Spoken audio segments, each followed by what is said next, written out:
19세기 영국의 소설가 중에 로버트 루이스 스티븐슨이라고 하는 유명한 분이 계십니다. 이분이 쓴 소설이 우리 모두에게도 잘 알려진 지킬 박사와 하이드라고 하는 소설이 있습니다.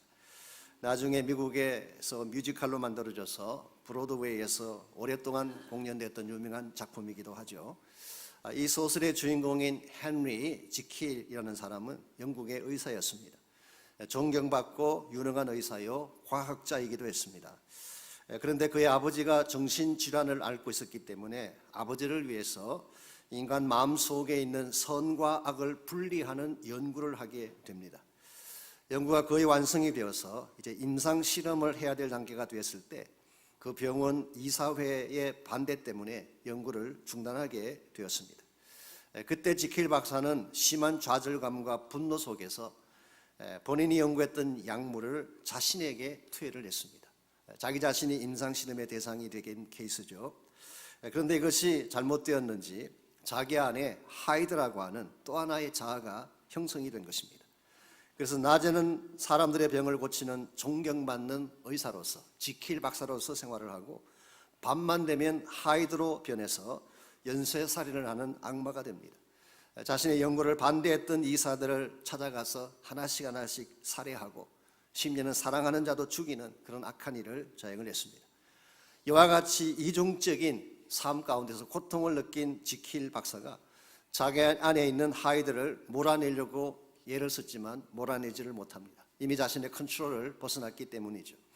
결국 자신의 약혼녀와 결혼식을 하던 날 처음 입장할 때는 지킬 박사로 입장을 했는데 도중에 하이드로 변하는 자신을 보면서 자기 친구의 칼에 몸을 던져서 스스로 자살함으로 생을 마칩니다.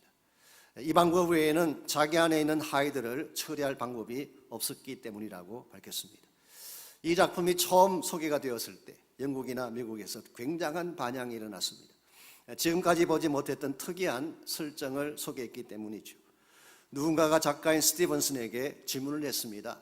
이와 같이 기가 막힌 아이디어를 어디에서 얻은 것입니까? 그때 스티븐이 다음과 같이 대답을 했습니다. I learned it from my own nature. 나 자신 안에 있는 나의 본성으로부터 이것을 배운노라고 이야기를 했습니다. 우리 모두의 내면에는 두 개의 자아가 존재합니다. 하나는 지킬이고 또 하나는 하이드입니다. 한 개의 자아는 착한 일을 행하기를 원하는 자아라고 말한다면 또 하나의 자아는 악을 자행하는 자아가 있습니다. 저에게도 이 두 자아가 있고 여러분 속에도 있습니다. 남편에게도 있고 아내에게도 있습니다. 일반적으로 연애를 할 때는 지킬 박사가 되었다가 결혼만 하면 하이드로 변하는 남자들 많이 계시잖아요. 은혜 받으면 성도님들도 지킬처럼 행하다가 수틀어지면 하이드로 변하는 케이스도 볼 수 있는데 우리 안에는 이와 같이 한 가지 자아가 있는 것이 아니라 선과 악을 병행하는 두 개의 자아가 공존하고 있다는 사실. 사실은 이것이 성경이 소개하고 있는 우리 모두가 경험해야 될 영적 현실입니다. 흔히 예수 믿으면 항상 승리하고 완벽한 삶을 산다라고 생각하는 분이 계시지만 현실은 절대로 그렇지가 않습니다. 예수를 믿고 크리스찬이 된 이후에도 여전히 패배와 실패를 경험할 수 있습니다. 왜 이와 같은 현상이 벌어지는 것일까요? 그것은 우리가 예수를 믿는 순간 우리 안에 새로운 자아가 형성되긴 하지만 동시에 아직도 죽지 아니한 옛 자아가 우리 안에 still 남아있기 때문입니다. 그래서 끊임없이 예수를 만난 새로운 자아와 과거에 내가 가지고 있던 옛 속성이죠. 죄를 가지고 있던 옛 자아가 끊임없이 갈등 가운데 투쟁하게 되는데 이것은 우리가 가진 힘으로는 도저히 넘어설 수 없는 일종의 영적인 딜레마라고 할 수가 있습니다. 이 딜레마라는 이 단어는 영어이기도 하지만 사실은 헬라 말에서 왔습니다. 이 die라고 하는 단어는 to라는 뜻입니다. 둘이라고 하는 뜻이에요. 레마라고 하는 것은 명제, subject 그런 의미를 갖고 있습니다. 그러므로 직역을 하면 두 명제 사이에서 길을 찾지 못하면서 방황하는 케이스를 딜레마라고 부릅니다. 우리식 표현으로 하자면은 진퇴양난 그렇게 표현할 수 있습니다. 앞으로 갈 수도 없고 뒤로 물러갈 수도 없는. 영어 표현으로는 persistent problem, 풀리지 아니하는 계속적인 문제를 딜레마라고 표현을 하죠. 우리 크리스찬 삶 속에도 이와 같이 풀리지 않는 영적 딜레마가 있습니다. 마음은 선하고 싶은데, 마음은 하나님의 뜻을 따라 살아가고 싶은데 또 넘어지고 무너지는 우리의 현실, 잘 믿고 그래서 행복한 삶을 살아가고 싶은데 또 바보같이 선택하고 마는 우리의 모습, 우리 모두 안에는 이와 같이 우리 힘으로는 풀어낼 수 없는 영적 갈등, 영적 딜레마가 존재하는 것입니다. 여러분과 제가 이 딜레마를 벗어나지 아니하면 하나님이 진실로 여러분과 저에게 주기를 원하는 참된 복된 삶을 누릴 수가 없습니다. 그러므로 우리에게 주어진 영적 현실은 두 개의 자아이지만 어떻게 하면 이와 같은 딜레마를 풀고 참 하나님의 자녀답게 빛나게 아름답게 살아갈 수가 있을까? 오늘 본문을 통해서 이것을 함께 정리해 보려고 합니다. 오늘 같이 읽은 본문에 보시면 우리 내면 속에 존재하는 두 개의 자아가 어떤 상태에 있는지를 사도 바울 본인의 경험을 통해서 소개하고 있습니다. 먼저 14절 말씀 보겠습니다. 우리가 율법은 신령한 줄 알거니와 나는 육신에 속하여 죄 아래에 팔렸도다. 이 본문에 보면은 나라고 하는 1인칭 단수가 나옵니다. 그러므로 이 말씀의 내용은 사도 바울 개인의 경험인 것을 알 수가 있습니다. I라고 하는 단어가 계속해서 반복해 나오고 있습니다. 나는 육신에 속하여 죄에 팔렸다고 고백을 했어요. 우리가 이미 아는 바는 예수님의 보혈로 죄로부터 해방당했다고 배웠는데 어떻게 바울은 다시 죄에 팔렸다고 말하는 것일까요? 본문을 자세히 보시면 육신에 속하여라는 표현이 나옵니다. flesh. 그래서 영어 번역에서는 I am fleshly. 나는 육신적인 삶을 산다. 아직도 과거에 나의 마음속에 남아있던 죄성을 갖고 산다. 그래서 내가 그리스도를 믿는 순간 실제로 법적으로는 의롭게 선포를 받긴 했지만 아직도 나의 마음속에 나의 삶 속에는 flesh, 육신이 남아있었어. sinful nature가 남아있어서 계속해서 투쟁하고 죄에 끌려가는 현실을 산다, 그런 뜻입니다. 그렇게 15절을 보시면 좀 더 구체적인 표현이 나옵니다. 내가 행하는 것을 내가 알지 못하노니 곧 내가 원하는 것은 행하지 아니하고 도리어 미워하는 것을 행함이라고 했어요.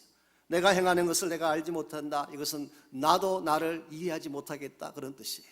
나 자신도 내가 왜 이렇게 행하는지 모르겠다, 그런 의미입니다.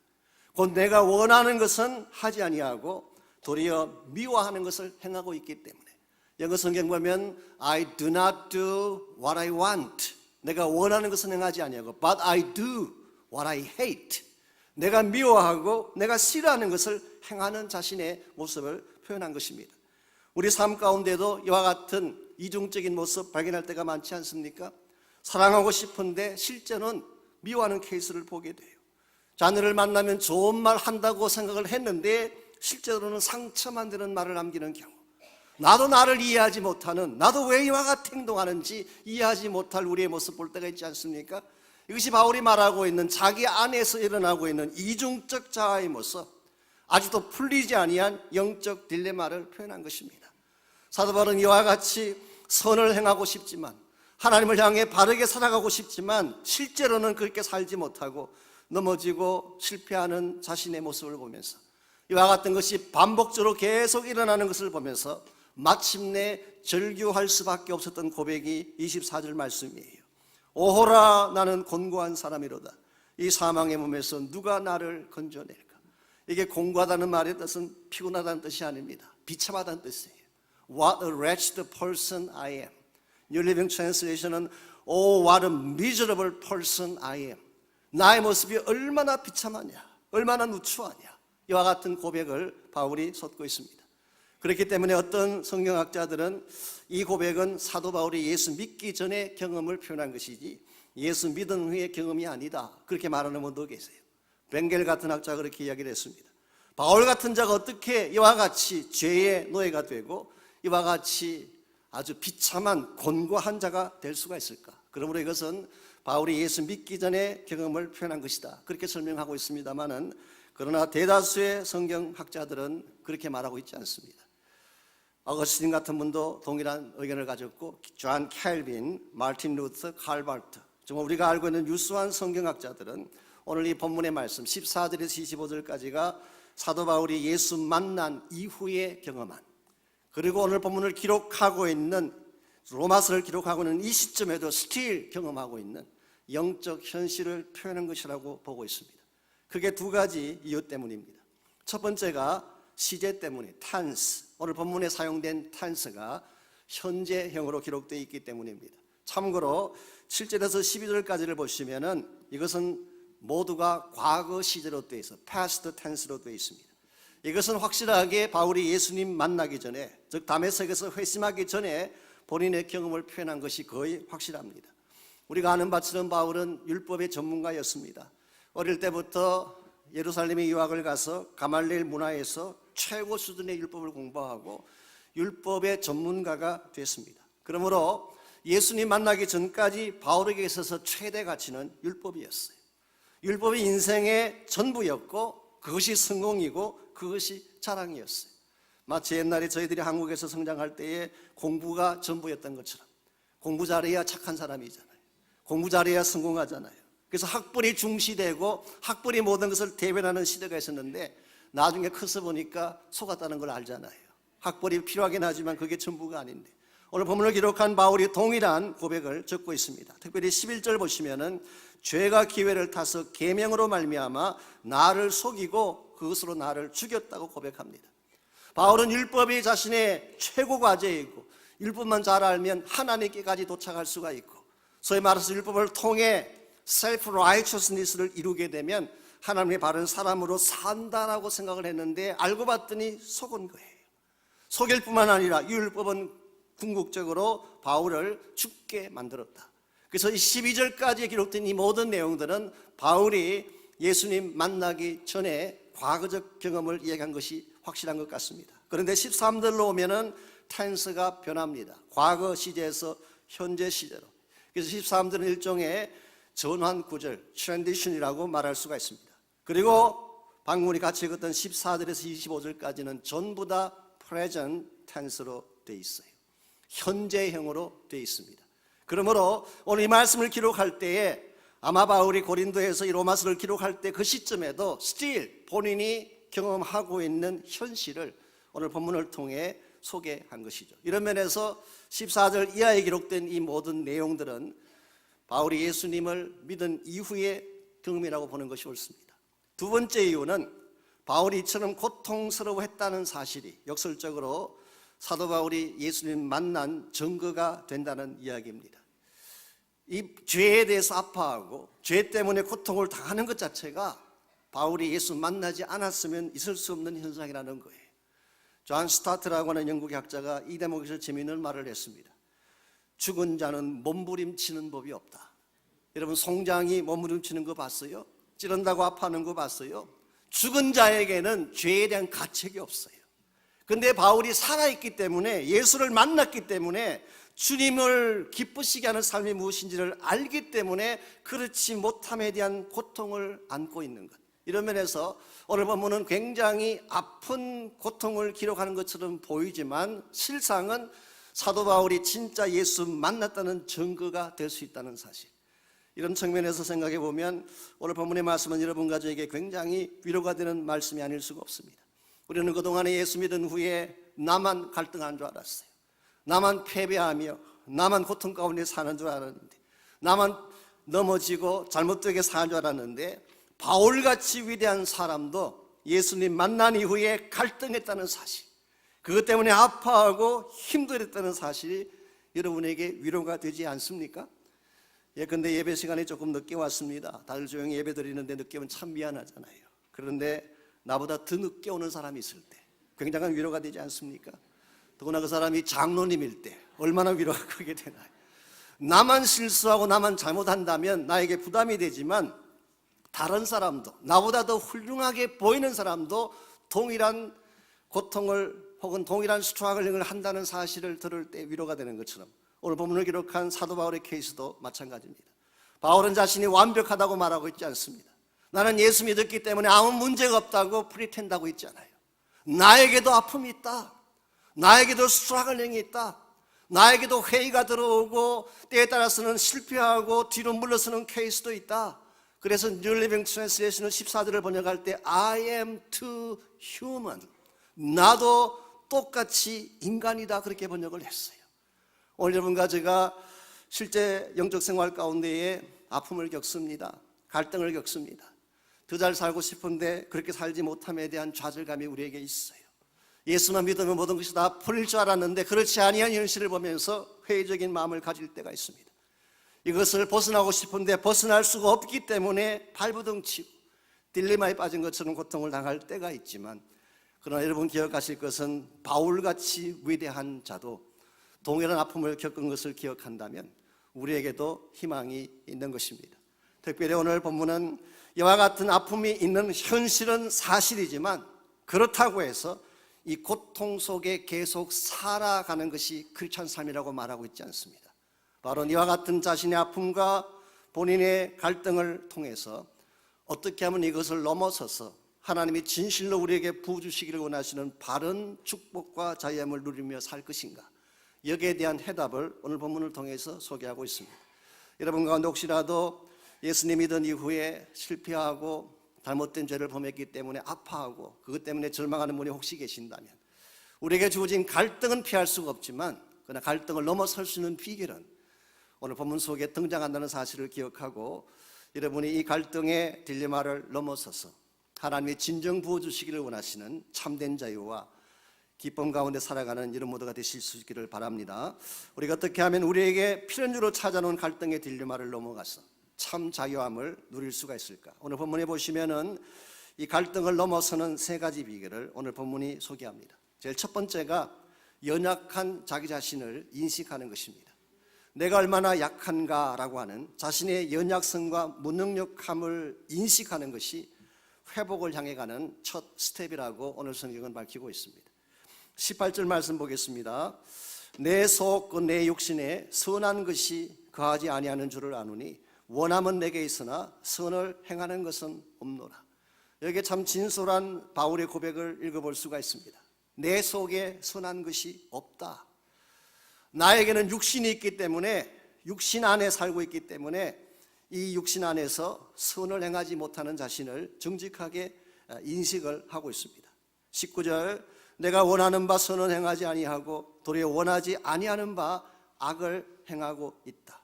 여기서 바울은 자기의 의지와 상관없이 실패하고 하나님의 기쁨 가운데 도달하지 못하는 본인의 연약성을 있는 그대로 밝히고 있습니다.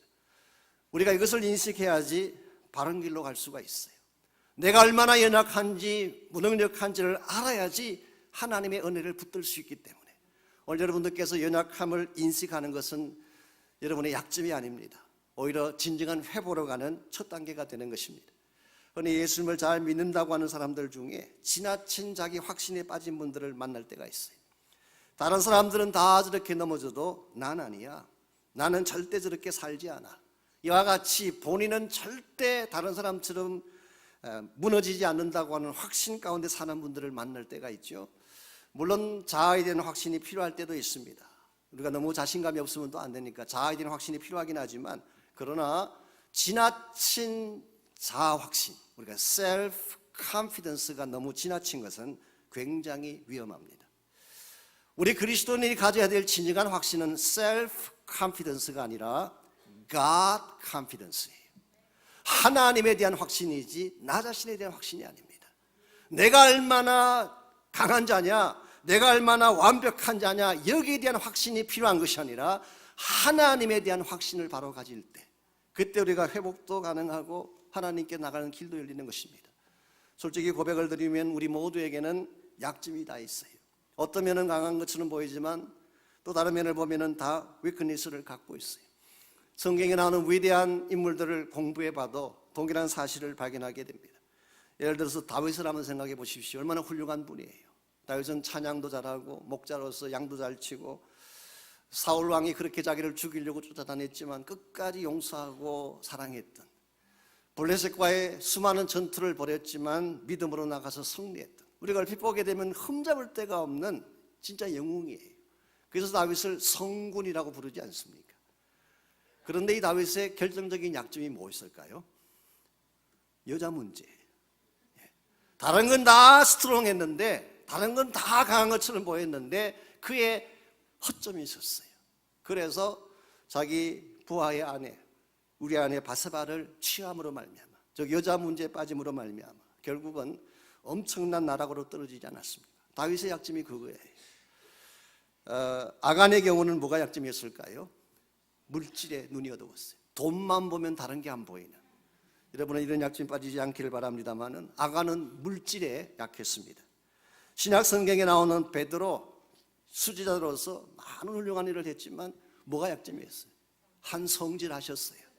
화만 나면 뒤집어 버리는, 그냥 칼 뽑아 들고 사람 귀 잘라치는. 그래서 그는 강한 것도 있고 좋은 면도 많았지만 weakness, 약한 것이 있었어요. 이 사실을 인정해야만 하나님의 은혜로 나갈 수가 있습니다. 창세기에 나오는 요셉의 경우를 보면 사실 요셉도 넘어지려면 얼마든지 넘어질 수 있는 사람이었는데 요셉이 넘어지지 않은 비결이 뭔지 아십니까? 요셉이 애굽에 끌려갔을 때 청년이었어요. 아주 꽃다운 나이, 잘생긴 청년이었어요. 그때 미세스 보디발이 와서 유혹하지 않습니까? 만일에 요셉의 마음속에 나는 이길 수 있어, 다른 사람은 몰라도 나는 오버컴 할 수 있어, 그리고 만일 버텼더라면 어떻게 됐을까요? 10중 8구는 넘어졌어요. 요셉은 이것을 알았기 때문에 도망간 거예요. 자신의 약점을 알았기 때문에 약점에 잡히지 않기 위해서 도망치고, 결과적으로 하나님 한 분만을 신뢰했기 때문에 애굽 땅에서도 성공하고 하나님 앞에 아름답게 쓰임받지 않았습니까? 오늘 여러분의 삶 가운데도 연약함이 있어요. 약하다는 것을 숨기지 말고 자신의 연약성을 인정할 때 우리는 십자가를 붙잡게 되고 하나님의 은혜를 잡게 되는 것입니다. 이와 같이 우리가 영적 딜레마를 벗어나려면 1차적으로는 내가 얼마나 연약한 존재인지를 알아야 되고, 두 번째로 우리에게 일어나는 갈등이 얼마나 치열한지, 이 갈등의 치열함을 또한 인식을 해야 됩니다. 우리 안에 일어나는 이 갈등은 여러분이 생각하는 것보다 훨씬 더 serious예요. 많은 분들이 우리 안에 일어나는 죄와의 갈등을 가볍게 여기지만 오늘 본문은 그렇게 말하고 있지 않습니다. 그것은 굉장히 it's a very serious problem, 굉장히 심각한 문제로 오늘 성경은 밝히고 있습니다. 21절에서 23절을 보겠습니다. 그러므로 내가 한 법을 깨달았노니 곧 선을 행하기 원하는 나에게 악이 함께 있는 것이로다. 내 속사람으로는 하나님의 법을 즐거워하되 내 지체 속에서 한 다른 법이 내 마음의 법과 싸워 내 지체 속에 있는 죄의 법으로 나를 사로잡아 오는 것을 보는도다. 여기 보면 법이라는 단어가 많이 나옵니다. 그러나 똑같은 의미는 아니에요. 하나님의 법이 나오고 마음의 법이 나오고 죄의 법이 나오고 또 8장 2절에 가보면 성령의 법이 나옵니다. 여기 나오는 법은 우리말 표현에는 같아 보이지만 실제 의미는 다릅니다. 한 세 가지 측면에서 좀 구별을 해야 되는데요. 먼저 21절에 나오는 내가 한 가지 깨달았다는 이 법은 율법을 말하는 것이 아닙니다. 이것은 원칙을 말하는 거예요. 철칙을 말하는 것입니다. 영어로 말하면 governing principle. 우리 인생을 살아가다 보면 누구나 발견하는 원칙이 있지 않습니까? 사도 바울이 발견한 원칙은 모든 사람 마음속에는 선과 악이 존재한다는 거예요. 이게 바울이 발견한 법이었습니다. 그런데 22절에 보시면은 하나님의 법이 나오죠. 내 속 사람은 하나님의 법을 즐거워한다 그랬는데 여기 나오는 하나님의 법은 율법을 말하는 것입니다. 하나님의 말씀의 법을 말하는 것입니다. 그래서 우리가 예수님 믿게 되면 하나님의 법을 즐거워하게 돼 있어요. 하나님의 법을 향해 나가게 돼 있는 것이죠. 그리고 세 번째 케이스 23절에 나오는데 또 다른 하나의 법이 있다고 했습니다. 또 다른 하나의 법은 끝까지 읽어보게 되면 이 법의 실제 내용은 죄의 법인 것을 알 수가 있습니다. 여기서 말하는 법의 의미는 율법도 아니고 철칙도 아니라 파워를 말하는 것입니다. 힘을 말하는 것입니다. 우리 안에는 두 개의 힘이 서로 싸우고 있어요. 하나는 하나님의 법을 즐거워하는 내 새 사람이 가지고 있는 새 사람의 파워예요. 하나님께로 나가기를 원하는 강력한 파워가 우리 안에 있어요. 동시에 또 하나의 파워는 내 안에 존재하는 죄의 파워, 나를 죄 가운데로 계속 몰아가는 옛 자아가 가지고 있는 파워. 이 두 가지 파워가 우리 속에서 끊임없이 투쟁하고 싸우고 있다. 이거 오늘 본문이 말하는 것입니다. 여러분, 이 두 자아가 싸우면 옛 자아와 새 자아, 하나님을 향해 가려고 하는 선한 마음과 죄를 향해 가려고 하는 악한 마음이 서로 싸우게 되면 누가 이길까요? 여러분의 경우는 어느 쪽이 읽었나요? 거의 대부분이 다 비슷할 것입니다만은 처음에는 물론 바르게 하려고 하죠. 하나님의 선을 택하려고 하지만 결국은 죄에게 무너지고 맙니다. 하나님 말씀 듣고 은혜 받으면 바르게 살아야지, 정직하게 살아야지, 사랑해야지 그러지만 예배 끝나고 파킹장만 나가시면 금방 변할 수 있어요. 우리가 강한 것 같지만 실제로 우리 안에서 우리를 죄 가운데로 몰고 가는 죄의 파워가 훨씬 더 스트롱하고 강하다는 것입니다. 오늘 많은 사람들이 죄를 과소평가하고 있어요. 쉽게 핸들할 수 있다고 생각하지만 실제로 죄는 여러분이 생각하는 것보다 훨씬 더 스트롱하고 여러분의 힘으로 절대 넘어설 수 없는 것이 죄의 파워입니다.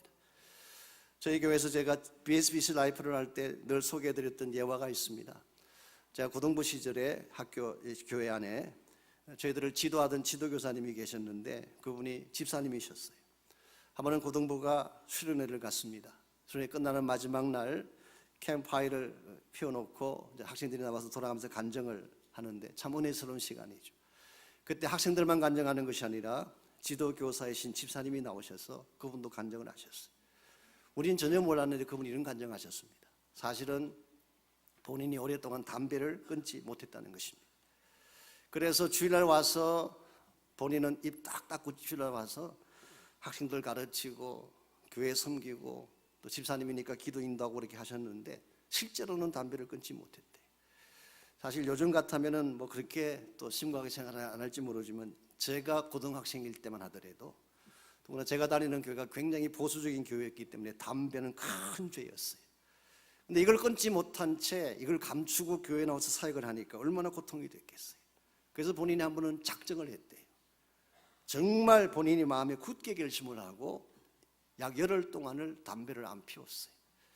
담배 피우시는 분들은 이것을 굶는다 그럽니다. 담배도 식물로 생각하기 때문에 열흘을 굶었대요. 열흘 동안 담배를 굶었더니 어떤 현상이 일어났을까요? 담배 외에는 보이지 않는 현상.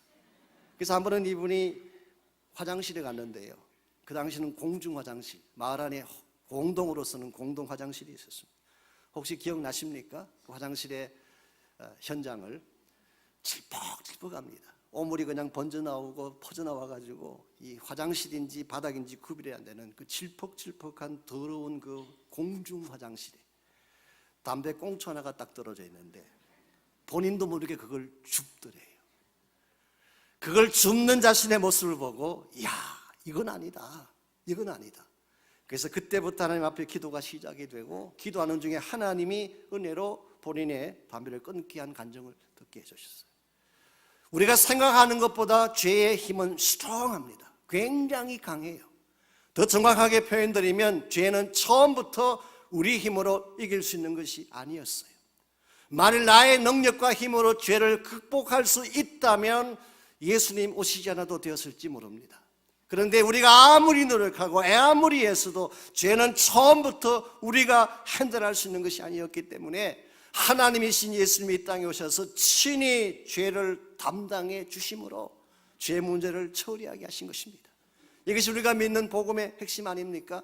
근데 여기서 한 걸음 더 나아가서 기억해야 될 또 하나의 사실이 뭐냐고 하면 이번 예수를 믿은 이후에도 구원받은 이후에도 still 죄의 파워는 우리의 힘만으로 이길 수가 없습니다. 사실 이것이 오늘 본문의 핵심 내용이에요. 사도 바울은 그 당시에 죄를 가볍게 여기고 내가 구원받았으니까 마음대로 살자고 하는 그 사람들을 향해서 아니다. 죄 문제는 아직 처리되지 않았어. 너희들의 힘으로 죄를 이기는 것은 불가능해. 오직 한 가지 죄에 대한 해답이 있다면 너희 자신이 아니라 예수 그리스도다. 그리스도 안으로 들어와서 그분이 가지고 계시는 모든 능력의 리소스를 가질 때 비로소 죄를 이길 수 있음을 가르치기 위해서 오늘 본문의 말씀을 기록한 것입니다. 이런 의미에서 우리가 직면하는 영적 딜마를 해결하는 마지막 세 번째 비결이 여기 있습니다. 주님의 해법을 인식하고 그 해법을 테이크하는 것입니다. 여기서 오늘 본문의 결론이면서 오늘 본문이 여러분과 저에게 소개하는 가장 중요한 핵심 메시지이기도 합니다. 24절 보겠습니다. 오라 나는 곤고한 사람이로다. 이 사람의 몸에서 누가 나를 건져내라. 이 사망의 몸에서 누가 나를 딜리버할 것인가. 끄집어낼 것인가, 이런 고백입니다. 사실 이것은 고통 중에서도 최악의 고통, 클라이맥스를 표현하는 것이라고 볼 수가 있고요. 아마도 이것은 그 당시 로마에서 행해지던 사형법을 염두에 두고 기록한 말씀이 아닌가, 많은 분들이 그렇게 생각하고 있습니다. 그 당시 로마에는 살아있는 사람을 죽은 시체와 함께 묶어서 죽이는 사형법이 있었대요. 한번 여러분 상상해 보십시오. 시체에 묶여있는 나의 모습, 시체에 썩어가는 냄새가 나의 코를 찌르고 시체에서 나오는 진액이 나의 몸속에 스며들어오는 것을 느끼면서 서서히 죽어가고 있는 모습, 얼마나 처참하고 비참한 모습이에요. 사도 바울은 바로 이와 같은 것이 옛자의 결박 속에 살고 있는 그리스도의 모습과 같다, 그렇게 말하는 것입니다. 오늘 우리가 말을 25절, 24절까지만 본문을 읽는다면 예수 믿는 것은 비참한 것입니다. 차라리 죄에 대해서 몰랐더라면, 관심 없이 살았더라면 좋았을 걸. 죄가 무엇인지도 알고 하나님 무엇인지도 아는데 그것 때문에 더 비참하고 더 고통 가운데 살아야 된다면 크리스찬 삶이 오히려 더 비참하게 느껴지지 않겠습니까? 그런데 참으로 감사하게도 오늘 성경은 24절에서 끝나지 않고 25절이 있고 한 걸음 더 나아가서 다음 주에 다룰 8장이 우리를 기다리고 있습니다. 이 8장 속에 진실로 우리가 이와 같은 결박을 풀 수 있는 진정한 파워의 리소스를 소개합니다마는 오늘 보면 25절에도 그 내용이 어느 정도는 함축되어 소개되고 있습니다. 25절 보겠습니다. 우리 주 예수 그리스도로 말미암아 하나님께 감사하리로다. 지금까지 패배에 대해서, 갈등에 대해서, 고통에 대해서 고백하던 바울이 갑자기 톤을 바꾸어서 우리 주 예수 그리스도로 말미암아 give thanks to God, 하나님께 감사하자. 우리말 번역에 나와 있지 않지만 헬라 원어에는 네라고 하는 but이라고 번역할 수 있는 접속사가 나와 있어요. But 우리의 현실은 이와 같이 비참한 건 사실이지만, 그리고 나를 묶고 있는 죄의 결박을 풀 수 없는 것은 사실이지만, but 그러나 한 가지 길이 있다. 그것은 바로 하나님이 그리스도 안에서 우리에게 이 모든 것을 풀어낼 수 있는 답을 주셨기 때문에, 그래서 결과적으로 이와 같은 해답을 주신 하나님께 감사하자라고 표현한 것입니다. 비슷한 내용이 고린도서 15장 57절에도 나옵니다.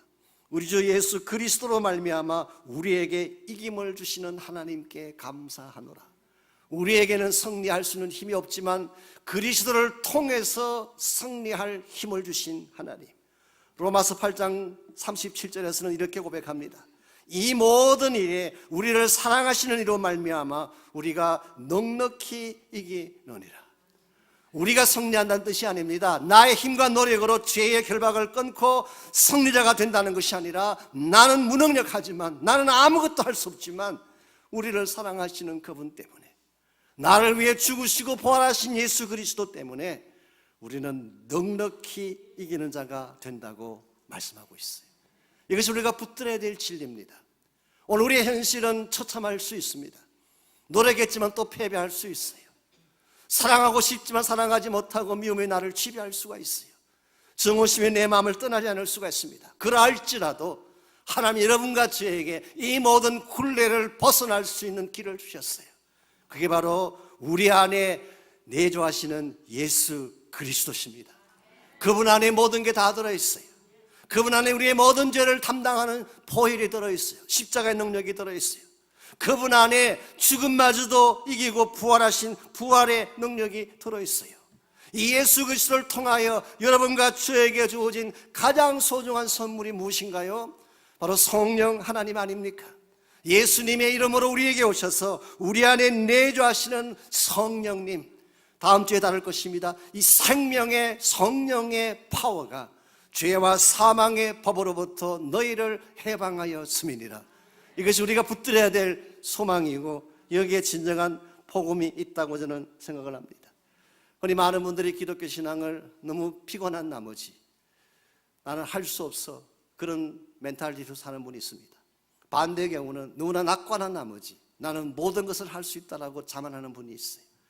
둘 다 위험한 것입니다. 그래서 영어로 don't aim too high, 너무 여러분의 목표를 높게 잡지 마십시오. 그렇다고 해서 don't aim too low, 너무 여러분의 기대를 낮추지도 마십시오. 우리의 참된 기대는 우리 자신이 아닙니다. 우리 안에 계신 예수 그리스도십니다. 여러분이 그분 안으로 들어오기만 하면, 또 그분을 붙잡기만 하면 어떤 상황이나 어떤 고통 속에 있을지라도 주님이 길을 열어주시고 결박을 풀어주시고 참된 해방과 기쁨으로 여러분을 안내하실 수가 있습니다. 저희 교단에서 가장 영향력이 컸던 지도자 중에 한 분이 W.A. 크리스웰이라고 하는 목사님입니다. 지금 세상 떠나셨습니다마는 제가 신학교단 달라스에 있는 제일 침례 교회를 담임하시던 분이고 50년 이상을 목회하시다가 떠나셨죠. 이분이 달라스에서 목회를 하기 전에 오클라호마에서 목회를 하신 적이 있대요. 오클라호마는 저도 몰랐는데 제가 어떤 자료를 보니까 미국 정부에서 인디안 5부족을 강제로 이렇게 이주시켜서 정착시켜서 만든 그 스테이트가 오클라호마라고 합니다. 그 중에 하나가 체로키라는 인디안이 있어요. 체로키. 차 이름도 있습니다만 원래 이 사람들은 노스캐롤라이나에 살고 있고 조지아에 살고 있던 인디안들인데 이들을 강제로 이주시킨 것입니다. 근데 참 감사한 것은 이 체로키 인디안들이 이주를 올 때에 복음을 받고 왔어요. 성경을 들고 온 것입니다. 그래서 그들이 부르는 애국가가 Amazing Grace예요. 물론 이제 체로키 말로 하는데요. 제가 아침 인터넷을 잠깐 들어가 봤더니 그들이 부르는 애국가가 체로키 말로 되어 있는데 거기에 한국말이 중간중간 나온대요. 와, 신기한 일입니다. 오래전 사만 시대 때 한국말 그게 거기에 들어 나온다고 해요. 나중에 한번 여러분 찾아보십시오. 어쨌든 그와 같은 그 인디안이 체로키 인디안인데 한 번은 크리스털 목사님이 체로키 인디안의 노인 한 분을 만나서 대화하던 중에 구원의 확신에 대해서 물었습니다. 그랬더니 본인이 하나님이 구원하신 것을 확신한대. 그래서 다시 묻기를 당신이 뭘 근거로 확신하느냐 그랬더니 노인이 설명을 합니다. 벌레 하나를 잡아다가 가운데에다 놓고 그 주변에 마른 나뭇가지를 쭉 들러 놓았어요. 그리고 나뭇가지에다가 불을 붙였습니다. 어떻게 될까요? 벌레가 그것을 보고 그것을 빠져나오려고 발부둥 치지 않겠습니까? 그런데 아무리 피하려고 해도 길이 없어요. 사방에서 불은 계속 타 들어오는데 어디를 둘러봐도 도망갈 수 있는 길이 없습니다. 바로 그 순간에 노인이 벌레를 손으로 들어서 안전한 곳으로 옮겨놨습니다. 그리고 exactly 바로 이와 같은 일이 하나님이 저에게 하신 일입니다.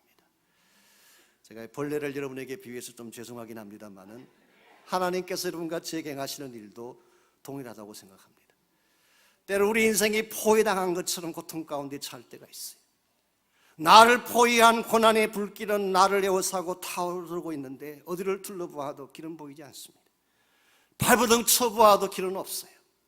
동쪽을 가도 서쪽을 가도 남쪽을 가도 위를 가도 어디를 가도 나아갈 길은 없이 불길은 점점 내 인생을 향해 타오르고 있을 때 우리가 바라볼 수 있는 대상은 오직 한 분밖에 없어요.